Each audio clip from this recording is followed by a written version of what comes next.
Sound check.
Hey, good evening, everybody. My name is Dr. Nathan Thompson with the Wellness Way Yorkville. Happy Monday, guys. It's good to see a lot of you. And if you can hear me okay, just make sure that you put in the comments you can hear me. Just making sure that the sound is okay. I know sometimes we have the mic muted, things like that, and I talk into nothing for long periods of time. So if you can hear me, just let me know that you can hear me and just say, give me a thumbs up. I know that we have some people joining us. Hi, Doug, Kathy, Dahan. Thank you so much for joining us. It's good to see you guys. All right. So tonight I'm going to talk about sleep.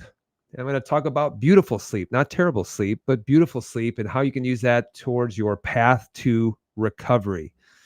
Now, just as an FYI, I have talked about this in the past, but I wanted to talk about it again only because people don't remember, much like they don't remember what the pastor talked about last week. um, but I'm going to talk about sleep tonight. And here's what I'm going to talk about. I'm going to talk about the importance of sleep. I'm going to talk about the hormones of sleep and how it is used for repair and recovery. And I'm going to talk about some things that you can do in order to start getting better sleep, especially. So I'm going to talk about sleep. And people ask me, how much do you sleep a night? And I'm like, it's always 8 to 9 hours. Over the last 9 months, it's been 8 to 9 hours without fail. It's been that all the time because I've just realized I really, really need that in order to be able to repair, in order to recover as well. So sleep is very, very important, which leads me into this. This is one of the reasons why I'm talking about it, is because coming up in October, starting October 1st, the Wellness Way is going to be kicking off the Sleep Well Challenge. So I want you guys to join that just so you can get a lot of resources to help you to improve your sleep.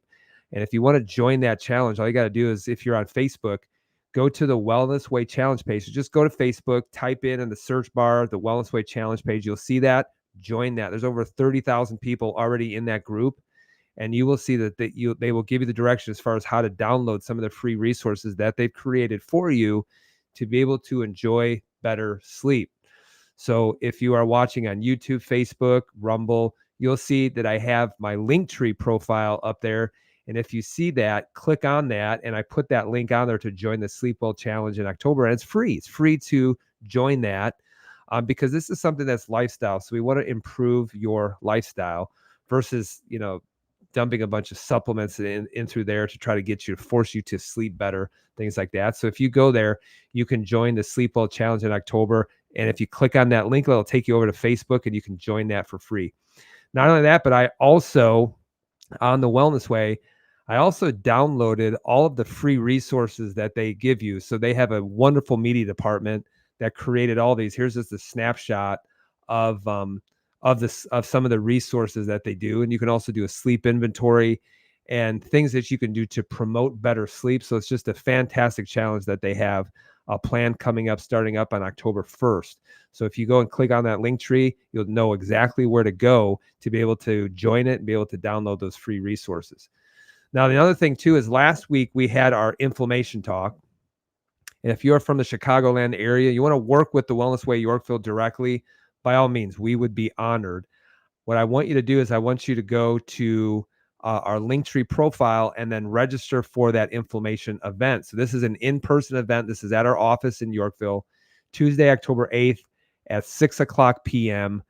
We start right on time, just so you know. So if you're not on time, you are late. So make sure that you register for that. It only takes you about 60 seconds to register.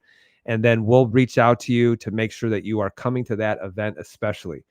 So if you struggle with weight loss resistance, even cancer, problems with your hormones, infertility, thyroid disease, arthritis, type 2 diabetes, chronic joint pain, autoimmune conditions, hormone balance, this talk is just for you, especially because one of the things that we're going to do is help bridge the gap between where you're at and where you need to start as far as lowering stressors and where they're coming from. So make sure that you get registered for this. All you got to do is just go to our Linktree profile and you'll see the very first link up there. Just click on that. That'll send you over to Eventbrite and take you about 30 seconds to register yourself, someone else if you want to bring them too. And then my staff do a wonderful job. They'll reach out to you just to confirm that appointment. And the reason why is we don't want to do a bunch of planning, preparing if you're not going to end up showing up. Okay. So this is the way to get started specifically in our office and to work with me in person. People ask me, well, why don't you work remotely? And honestly, I don't like it. I just don't like it because I like to see a person face to face and to work with them face to face, especially. So if you want to work with a Wellness Way doctor remotely, just go to thewellnessway.com and just type in and see if someone is close to you, but you can reach out to the corporate office and they can see if they can match someone with you to work with them remotely. So, but I like to work with people specifically one-on-one and also in person. Okay. So let's get into sleep. And before I do that, I want to take a little bit of a tangent just to get you of how we start to think a little bit differently. And I put this post up on my Facebook page at Dr. Nathan Thompson. And here's the title of it. This is a research article. And in the title of the research article is Ibuprofen alters human testicular physiology to produce a state of compensated hypogonadism. What's hypogonadism? That means shrunken testicles because of low testosterone. Okay. Just so you know that. So, and in fact, if you just actually type this into a Google search and it will actually take you to the actual research article. That's why people are like, oh, where'd you find that on the internet? I'm like, yes, everything is archived on the internet, especially. So you can find wonderful articles on there as well. But basically what they're saying is they're saying, hey, do you take chronic NSAIDs, non-steroidal anti-inflammatory drugs like ibuprofen? Well, it's going to lower your testosterone. And I posted on this and without fail, someone on Facebook put, oh, he's just a DC. I'm like, yes, I absolutely am. And that doesn't make this article any less true or more true. That's called a fallacy of argument. A lot of people they don't know how to argue. You argue facts. You don't argue a person's credentials. You don't argue what kind of education, because when you resort to that, you know what that makes you? It makes you a bigot, just so you know, and everybody can see how bigoted you are. So this article, this actually wasn't done by a DC or anything like that, but this actually is a research article that shows, hey, if you take a lot of ibuprofen, yep, it's going to lower your testosterone especially. So who says so? The research article actually says. So I found that interesting that was actually that's actually going on, and that's actual thing, especially from someone who sucked down ibuprofen in high school like it was like candy, just because I had so much chronic joint pain and things like that. which leads me to this. Okay. This kind of goes along, the line of the this for that approach, which everybody has, including a lot of things that you'll see in medicine as well. You guys ever heard of opioid induced constipation? The reason why I talk about this is because I've done a lot of stool testing on people. And I had a woman who was on a lot of opioids for chronic joint pain, and it caused terrible gastrointestinal issues, and it caused terrible constipation. Guys, if you have constipation, that is nothing to laugh at. That's really a serious health problem that's going on. And so, but these opioid drugs can really cause and wreak havoc on the gastrointestinal system, which is why now this is a medical term, opioid-induced constipation. You probably have heard of it. The reason why is now they've actually come out with medications specifically for opioid induced constipation. The drug is called nalmefene. And now they did a review in opioid-induced constipation. I find it amazing that they have to review the efficacy of drugs for the side effects of other drugs. But this is not a laughing matter. They actually take this seriously. So watch. Think of this, guys. You have chronic pain versus dealing with the chronic pain the way that you're supposed to. They put you on opioids, which then causes constipation. Then they put you on the drugs for constipation caused by opioids. You know what you call that? Job security right there. And I have seen people on stool tests who have gone from going on not opioids and the doctor puts them on opioids. And I've seen massive changes on their stool tests, especially with pancreatic enzyme activity. And in fact, I remember I had a woman who was on so many opioids for so much chronic joint pain, and she had so many digestive issues. I said, this is not going to recover until you're able to go off of opioids. And she did. She was able to. And then all of a sudden, you just saw her gastrointestinal system start to improve, especially. And this is why, guys, you have to look at everything from a Swiss watch principle. This is not a this for that approach. Body doesn't work that way. If you start understanding how everything starts to affect everything, and I'm going to talk about this with blood pressure medication and melatonin and sleep, and you'll be amazed. You're like, oh my gosh, that no one is even thinking about this. Even the smartest people in healthcare, reason why they're not trained, because they're just given a this for that type of approach. But I know what a lot of people just say is when they don't understand what's causing it, then they just throw out the whole genetic argument. Well, it's just genetic. And in fact, I was so chronically ill growing up with asthma and allergies. And I said, what's causing this? And everyone says it's just genetic because it's in your family. Well, the thing is because I believe that it was genetic, medicine became my master. I was at the mercy of all of the medications that they were giving me, antihistamines, asthma medication, things like that. And I never did anything in order to change until I said, there's got to be a better way. So I changed it. And I haven't taken an allergy medication. I haven't taken asthma medication, things for asthma in over 20 years, well over 20 years. And that's because I just understood what was happening with inflammation, the immune system, how my body was responding. But I didn't buy into anymore this whole genetic argument, because if you do, and you're going to notice that a lot of doctors just say genetic because they don't understand where it's coming from. They just throw out genetic. You believe that, and now medicine becomes your master. You have to start thinking differently, especially. Now, I know what a lot of people also say too, is they say, but my doctor is such a nice person. Well, just think of this. You could be wrong and have a great bedside manner, just so you know that. You can be absolutely wrong and still have a great bedside manner. And people ask me, do you have a great bedside manner? I'm like, yep. When I want to, I'll have a great bedside manner. But come to me, look at your labs, and give me a million excuses, and I have no problems calling you fat. No problems. Oh, that just offended me. Well, I hope it did offend you, because you know what? No one ever changes unless they're first offended. So do I have a good bedside manner? Sometimes I do. Sometimes I don't. But one of the things that will change my bedside manner is when you start giving a bunch of excuses on how you can't become a healthier person, especially. So getting into sleep, here's what I want to talk about first and foremost. Mortality in 2019. This was before COVID, et cetera, et cetera. So here's what was killing people in 2019 in order of the most to the least. Disease of the heart, or heart disease, cancer, accidents or unintentional injury. Also probably what's thrown in there is iatrogenic disease, or doctor-induced death due to just poor medical care or side effects of medications, polypharmacy, things like that. chronic lower respiratory diseases, strokes, Alzheimer's, diabetes, kidney disease, influenza and pneumonia.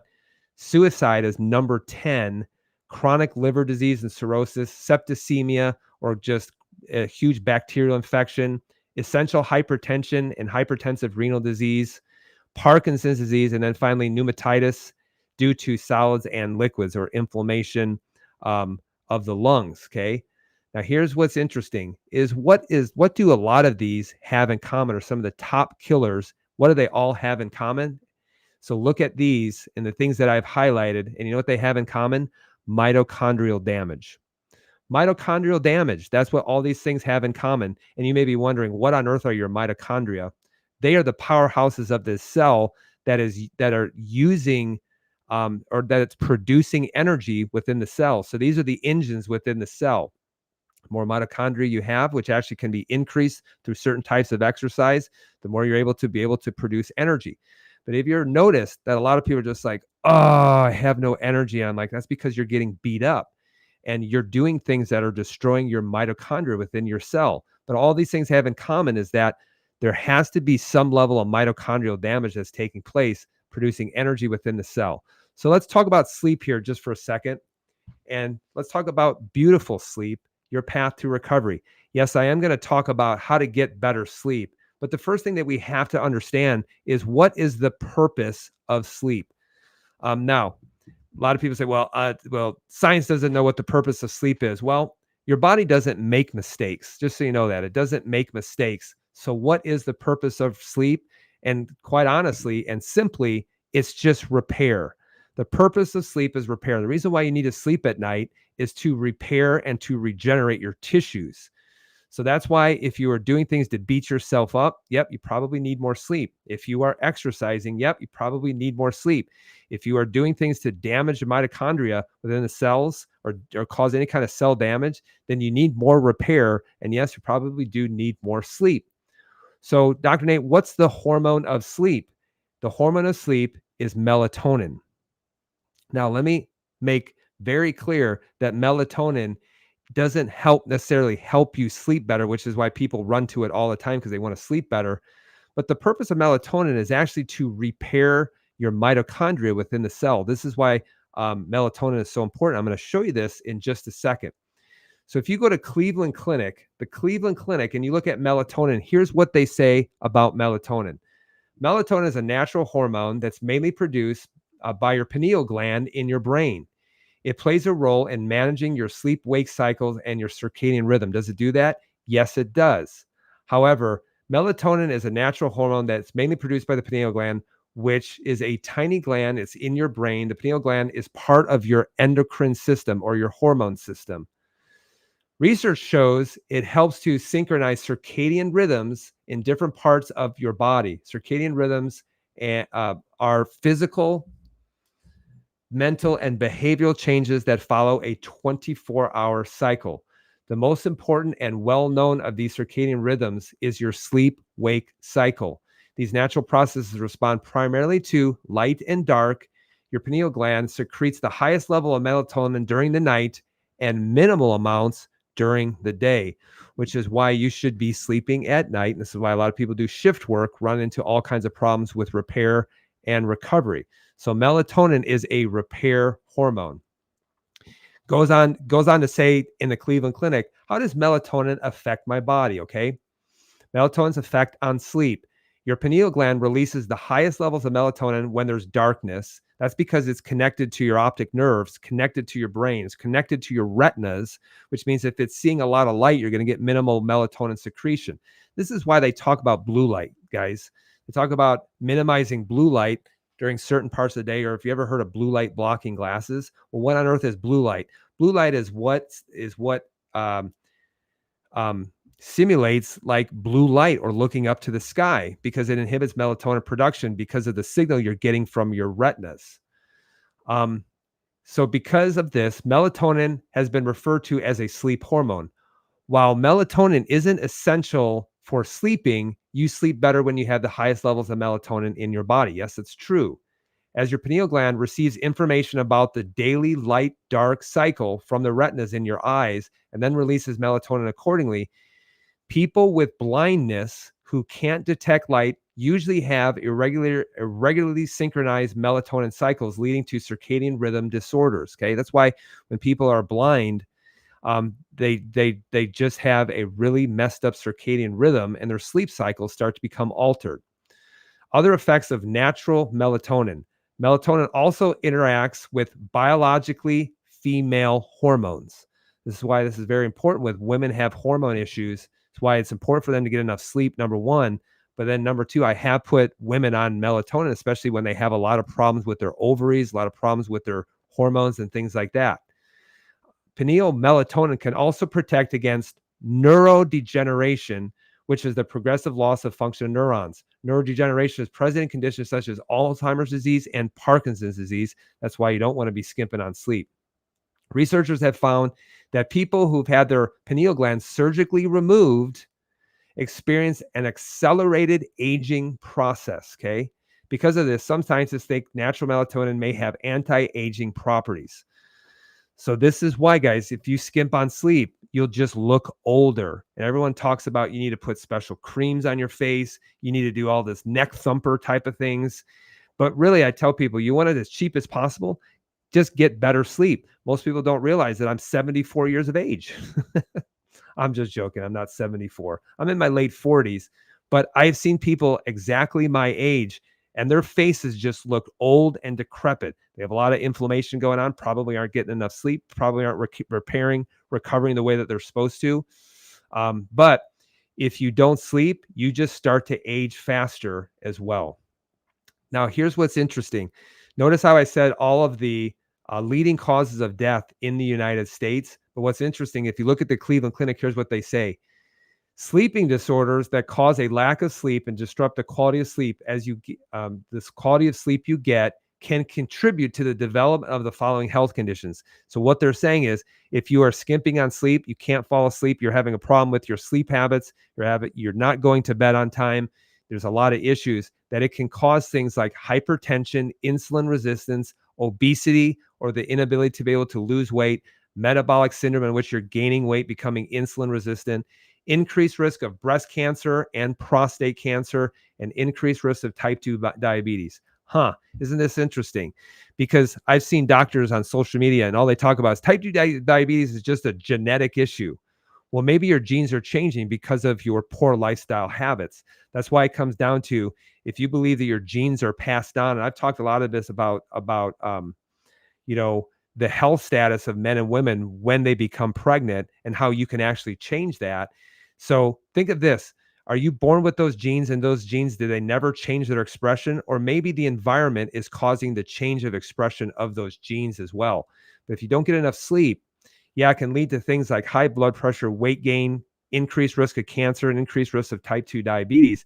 And look how that actually leads to things like heart disease, cancer, infection, neurodegenerative diseases, type 2 diabetes, kidney disease, which is largely related to things like mold mycotoxicity, and also type 2 diabetes. So you look at how all of these start to connect. I'm like, guys, just start connecting the dots between the two.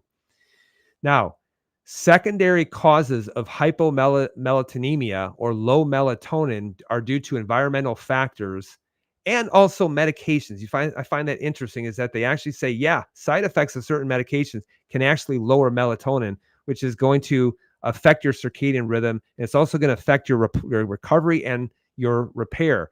So doing things like shift work, so working things like second and third shift, even if you're getting 8 hours, it's not the same as getting 8 hours at night when there's darkness. Aging, neurodegenerative diseases such as Alzheimer's and Parkinson's diseases. But here's what's interesting. Look at this. Beta blockers, calcium channel blockers, and ACE inhibitors, which are all blood pressure medication, which I see people go on for such a long period of time. This can actually interfere with melatonin production and secretion.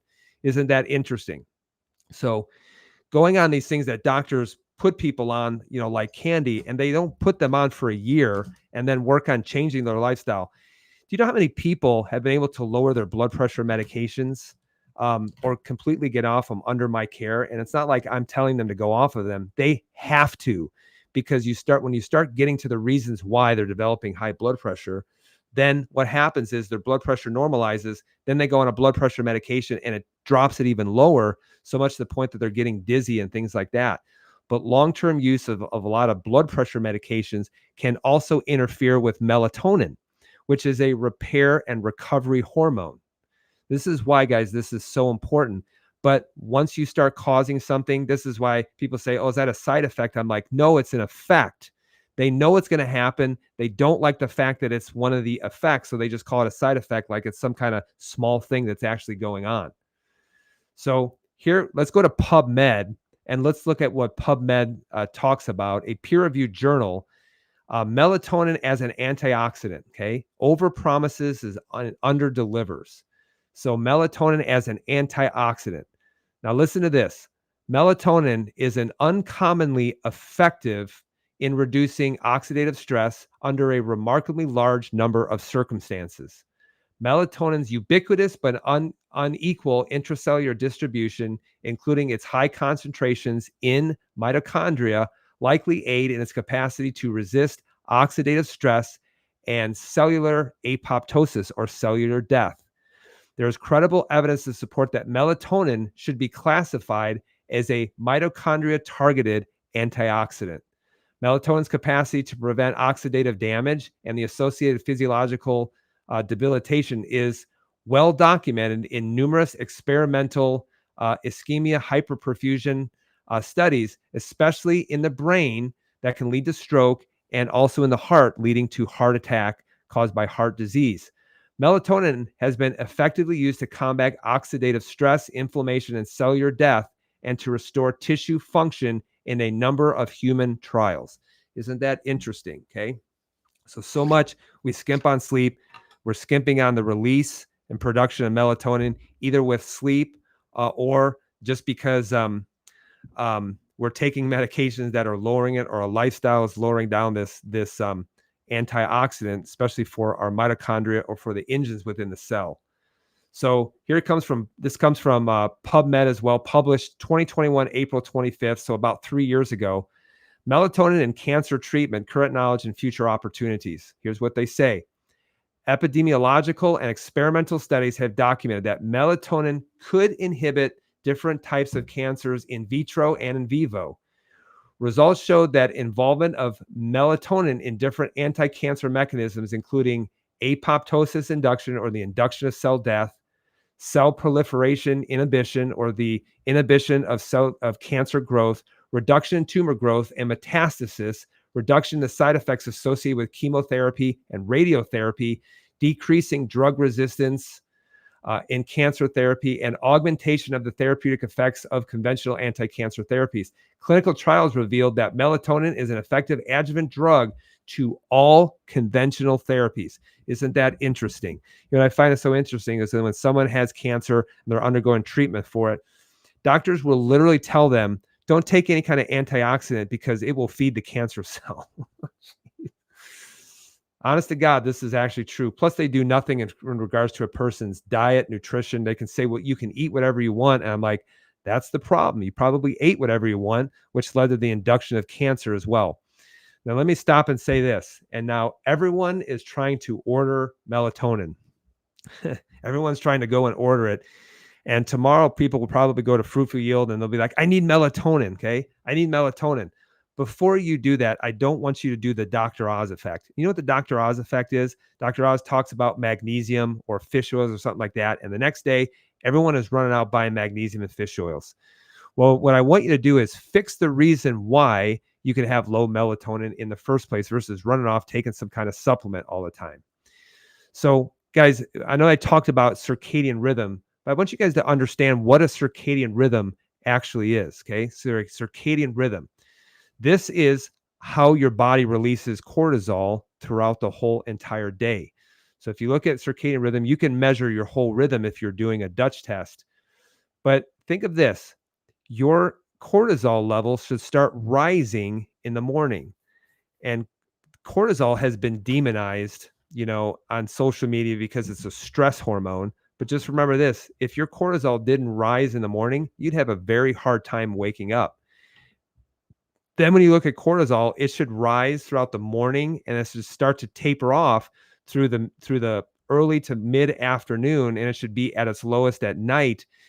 And at nighttime, that's what actually helps you to settle down to be able to fall asleep. If you don't believe me, fast for a couple of days. The first day, you'll probably be fine. The second day, you probably will feel absolutely wired. And the reason why is without any kind of sugars, your body's trying to mobilize blood sugar. And it does that by actually releasing cortisol, which will actually make you feel pretty wired as well. And so if people have a problem with cortisol, they're going to have a hard time falling asleep, especially if they don't have a normal cortisol rhythm. You can measure this on a Dutch test. Okay. So I know that what you're asking is, yeah, but doc, I don't sleep very well. What are some of my potential problems? So let me go over some potential problems, especially if you don't sleep very well. Okay. Here's the first question I want to ask. Do you have issues with blood sugar? Because people who have issues with blood sugar, or their A1C, their average blood sugars are running high, or they have very poor blood sugar control, then they're going to have a problem with sleep. And here's one of the things that I see is that people who have very poor blood sugar control, they're running with high blood sugars and things like that. Then one of the things that happens is they constantly need to be dumping sugar into your system, which then causes them to start waking up at 2 or 3 in the morning. They start waking up at 2 or 3 in the morning because their blood sugar crashes, and then the adrenal glands release cortisol to try to mobilize blood sugars, as stored sugar. And while it's doing that, you then have a cortisol awakening response. And people with blood sugar issues are like, yeah, you know how I get myself to sleep? I just eat a bunch of sugar and I fall right asleep right after that. Okay. Well, because you're going to increase your blood sugars, you're going to lower cortisol, which is going to help you sleep a little bit better. So do you have blood sugar issues? And this is why you should be measuring, yes, fasting blood sugar, A1C, but you know what you really should be measuring to see if you're developing on that? Test your fasting insulin, because you really should be at about 3 to 5. And when I start seeing people start climbing up into the 9, 10, 11, 12, I've seen it as high as 50 before. Massive insulin resistance. And even if they don't have blood sugar issues, it's just a matter of time before those things are going to start to develop. Number 2, how is your mental stress? Now, anytime that I've struggled with sleep in the past, and I have struggled with sleep in the past, it was due to mental stress. And a lot of the mental stress was coming from social media, as well, because it's amazing what people will say behind a keyboard. It really is.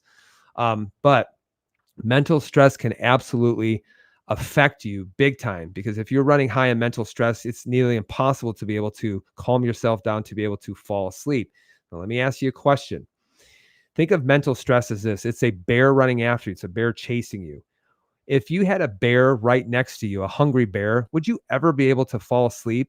Yet that's what's happening physiologically inside your body. Your body has a bear chasing you, and you wonder why it's so hard for you to be able to fall asleep. So how's your mental stress? Now, one of the things that I want to go over, I'm going to go over this in just a second, is inhibitory neurotransmitters, because a lot of this can be related to menopause. This can be related to hysterectomy. This can be related to the uterus. This could be related to women more than men. Is I want you to think of an inhibitory neurotransmitter that should be abundant inside of the brain, and it's called GABA, gamma aminobutyric acid. Okay. This is very calming to the brain, but a lot of people have either very low GABA or they have very poor GABA receptors. And there's a way that you can go and actually start to fix that. Okay. Which leads me to this. Are you menopausal, or do you have menstrual cycle issues? So if you're menopausal or have menstrual cycle issues, just remember this. There could be a problem with melatonin big time. And that's why, how do you know if you have menstrual cycle issues? We'll get it tested. How do you know if you're menopausal? Well, if it's been a year since you haven't had a menstrual cycle, then chances are, and if you're in your late 40s, early 50s, and you're wondering, yeah, you can go ahead and you can get test some of your hormones to see if they're stimulated, but it's not hearing the stimulation. You'd run out of eggs. But you have to make sure that you do have a healthy menstrual cycle, which leads me to say this. If you've had menstrual cycle issues, then I would say that menopause, you're going to have a really, really bad day with it, especially. Okay. Now, just remember this. If you're talking about menopause and if you're talking about menstrual cycle issues, do you guys know what organ has a very large amount of GABA production, this inhibitory neurotransmitter that calms the brains? the uterus. The uterus is a large organ of GABA production and GABA reception. So this is why I remember I had a woman today. She had a partial hysterectomy, so she had her uterus removed. And I said, probably have a lot of sleep issues, or you might have a lot of anxiety and things like that. And she looked at me and she's like, "Oh my gosh, yes. How do you know that?" I'm like, "Well, because I know your past history." Okay. So the uterus, even after menopause, the uterus is not just an organ, it still plays a function even after menopause. And this is why it just, oh man, it just gets me when they're like, "Well, you don't need those organs anymore." You need every organ God gave you, even after menopause, ladies. Okay. So number 4, are you a poor caffeine metabolizer? Okay. Are you a poor caffeine metabolizer? Do you know any of those women that they're like, "Man, if I have caffeine after 2 o'clock p.m., I am wired and I can't fall asleep." Well, think of this. What metabolizes caffeine? It's actually your liver, and it's certain enzymes within the liver. So you can even look at, even at a Dutch test, I will tell you this. If you're a poor caffeine metabolizer, you're probably a poor at metabolizing medications and estrogens. And I say that in the plural form because there's no such thing as the hormone estrogen. Do you know that? Estrogens is a family of hormones, and there's a bunch of different estrogens, and no one tests every single one of them. But a Dutch test is a great way in order to see how you are metabolizing your estrogens. And this enzyme that comes from the family of CYP450 enzymes, the cytochrome P450 enzyme family, CYP1A2, you can see how you are metabolizing your estrogens. If you have a hard time metabolizing these specific estrogens, this enzyme pathway, then you're going to have a hard time clearing out medications. And yes, that also includes caffeine as well. So what's the answer? What do you need to do in order to start sleeping better? Well, join the Sleep Well Challenge coming up with the Wellness Way, because they'll give you tons of resources. But I would actually say this: if you're having a problem with sleep, number 1, get tested. Number 1, you want to get tested. You want to get the right tests. Looking at blood sugars, a Dutch test might be appropriate for you as well. But a high amount, you're looking at high amounts of stress, high amounts of cortisol. But that's taking a deep dive as far as what are your stress issues, blood sugar issues, and things like that. Now, on the topic of blue light, so blue light is really artificial light. Now, if I went outside and I stared at the blue sky, that's blue light. So a lot of people don't even understand what blue light is, but this thing is daytime light. But there's a lot of electronics and things like that. I'm staring at a screen right now that is stimulating, that's inhibiting melatonin production right now. But blue light, artificial light. So if you're staring at your phone right before you go to bed, or you're watching TV right before you go to bed, you're inhibiting melatonin release, which should be happening anytime that it becomes dark. Okay. Now, number 4, you can consume foods that are high in melatonin. I'll go over that in just a second. But then look at your caffeine consumption. And then number 6, yes, supplements to help with GABA production and reception. Are there things to help with GABA production and GABA reception? Yes, I'll go over that in just a second. And then you'll always sleep better if you reduce physical, mental, and chemical stressors, which is actually the whole idea behind chiropractic. Do you know how many times people, when we adjust them, they're like, "Oh my gosh, what kind of witchcraft are you working on me? You adjusted me and I've never slept so much better." Well, that's just because we're removing stressors, and the natural response of the body is to actually become in a more relaxed state. But I will tell you this, that a huge stressor to the body is alcohol. Alcohol will certainly mess up your sleep patterns big time. And in fact, what you see a lot of people do is they drink alcohol at night to relax. Then they need a bunch of caffeine in the morning because they don't sleep very well. And this is a never ending cycle that people have hard times with. And I've had to have some very frank conversations with people who were drinking way too much alcohol. And you could see its effect on the liver, on hormone metabolism, and things like that. And this has been several times over the last just couple of weeks, especially. But can you take herbs or foods that have a high amount of melatonin? Yes, you can. There are certain things that will have a high amount of melatonin. And yes, Schisandra, which is considered the longevity herb in women. And I believe that actually almost every single woman should be on Schisandra because it helps so much with the liver, and it's a good liver adaptogen. And also it's considered the longevity herb specifically for women. There are other things like astragalus, which are considered a longevity herb, especially for men.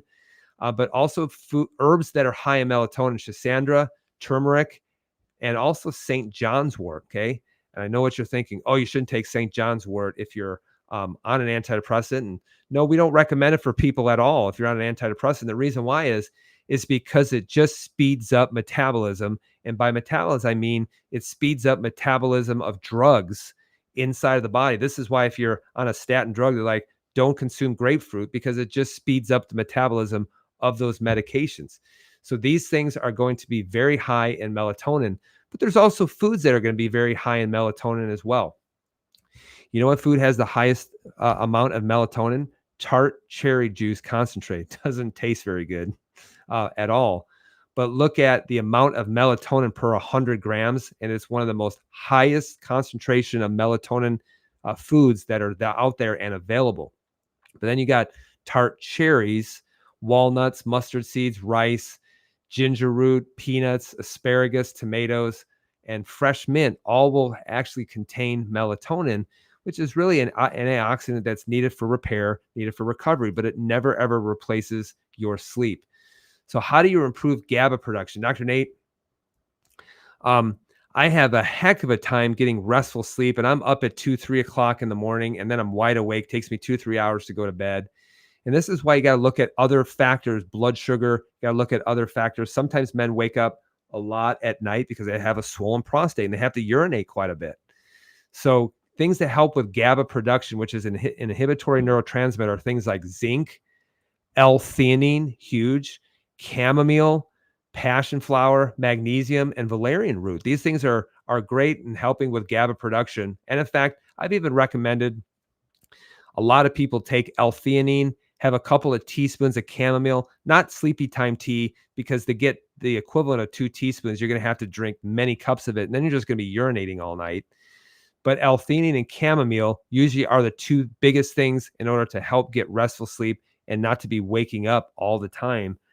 So we want you to have restful sleep that's going to help you recover and be able to repair. Doc, I get it. What on earth can I do? Okay. The first thing I would tell you is be coachable. And in fact, I tell everybody at the inflammation event, I say, are you ready to get started? Everyone's like, oh, I want to get started. I'm like, please don't schedule an appointment if you're not coachable. Please don't. Because you cannot think the same way that created the problem. You have to be coachable, and you have to be willing to make proper changes, especially with your lifestyle. And in fact, we're not a supplement company. We are a correct your lifestyle type of company, and that's our main focus, okay? Don't become the person taking 35 supplements. Please don't become that person taking 35 different supplements, and make sure that you are getting 7 hours men and 10 hours women hours of sleep. Because people ask me, how much sleep do you get? And I'm like, it is a solid 8 to 9 hours, sometimes even included a nap. So just because as I get older, I'm seeing the need for more and more sleep because I want to repair and I don't want my body to continue to break down and things like that. So if you want to look young, then just first focus on getting more sleep. If you want to repair well, focus on getting more sleep. And then get a majority of your sleep before 2 o'clock a.m. The reason why I say that is because a lot of your melatonin release is happening in the early evening. And let me give you an example. Have you ever gone to bed at like 3 o'clock in the morning and you slept until noon and you wake up and you're just like, I just really feel like I just haven't slept at all. And that's why if you're going to I would rather you get 8 hours of sleep than 12 hours of sleep, going to bed to 3, waking up at 3 in the afternoon. I would rather you went to bed at 10 o'clock and woke up at 6, because that will be much more productive on melatonin release and on repair and on recovery. And let me stop right now and just tell you this. If you work out more, congratulations, you need to sleep more. If you work out more, then you need to sleep more. And that's one of the prizes that you get when you start working out is, yes, you do need to spend some time actually moving your body, getting to the gym. This is why I say high intensity functional training is the absolute best. But when you start doing that, then you need to make sure that you are sleeping more in order to repair your body. Because being a gym owner, a CrossFit gym owner in the past, I found a lot of people first 2 to 3 months, everything was going great. And then you just see them kind of go downhill. And that's just because they're not sleeping the way they're supposed to. They're not paying attention to their diet and nutrition, and they're not healing, and they're not working on recovery and repair. How you recover and repair best is actually to sleep, to make sure that you are sleeping. So if you're working out, congratulations, you need to sleep more. Which leads me to this, guys. The Sleep Well Challenge is coming up October 2024. This is coming up in just a couple of days. If you want to join that, head on over to Facebook and type in the Wellness Way Challenge page. Join that page, join that challenge, and you'll be able to find all the resources to download for it. And in October, what I want you to really work on is work on your lifestyle and work on sleep. That's why if you look at the Wellness Way, they've done a no sugar challenge, a sleep challenge, a protein challenge. These are all based on lifestyle. They don't cost you anything. Okay. Getting good sleep doesn't cost you anything. And that's why there's a lot of things that you can improve without it necessarily costing you. A good lifestyle isn't expensive, but you know what's expensive? Junk health food, and pain and medical bills. That is becoming really expensive. That's why people say we all need good access to healthcare. I'm like, why would you want more access to a bad idea? So, but if you go to our link tree, you can go ahead and join the Sleep Well Challenge. Just click on that link. That'll take you right to the Facebook page that you can join directly without even having to find it. And then coming up, guys, October 8th, this is 2 weeks from tomorrow at 6:00 p.m. here in our office at the Wellness Way Yorkville, our approach to inflammation. So if you guys want to work with us directly, this is your chance in order to do that. Get to that inflammation event, register for it right now so that we know that there's enough room and availability for that event. And we have a special gift for you, obviously, at the end, too, when you join that. I am always sincerely appreciated people who spend the time being there, which is why we reward them when they come to that event. So make sure if you're from the Chicagoland area, get to that event, drive down. I guarantee it'll be well worth your time, especially. And how you register for that, click on our link tree. You'll see that in our profile. You'll see that in the comment section if you're watching on Facebook. And then that will take you to Eventbrite, and then it just takes you about 30 seconds to register for it. Register yourself, register a friend. Make sure you're at that event. I guarantee you it will be worth your time, especially. So beautiful sleep, your path to recovery. If there's anything that I want you to work on, start working on your sleep, start working on your rest, start working on your recovery. Guys, make sure you are getting 7 hours at the appropriate time. Women, start to get 9 to 10 hours. And I promise you, when you start getting great sleep and you do it for long enough, your body will start to become restored. Your body will start to heal, and you'll probably become a lot less inflamed. Weight loss will probably be a lot easier for you to do. There's a lot of benefits by doing this, and they're not weird benefits. This is just what happens when you start following the design of the body. The design of the body, which I believe God designed the body, and he designed it wonderful, which is why, I always laugh at people when they say, we crawled out of some kind of random pool of amino acids. I'm like, yeah, look at how the body is created. Look how the body functions. Look how the body adapts for survival. It really is incredible, and it's intelligent design that's taken place. So guys, I hope you enjoyed this broadcast. And if you did, make sure that you subscribe to our page. Make sure that you share this video with others. Leave me a comment. Let me know what you want to talk about next week as well, because I'm looking for ideas. So guys, I always appreciate you joining me on this broadcast. Thank you guys so much. Make sure that you share this video with other people. Be well, be blessed. Remember who you are. And I hope this helps you get wonderful sleep on your path towards healing and recovery. We'll see you guys in the Wellness Way Challenge. Can't wait to see you guys very, very soon. Be well.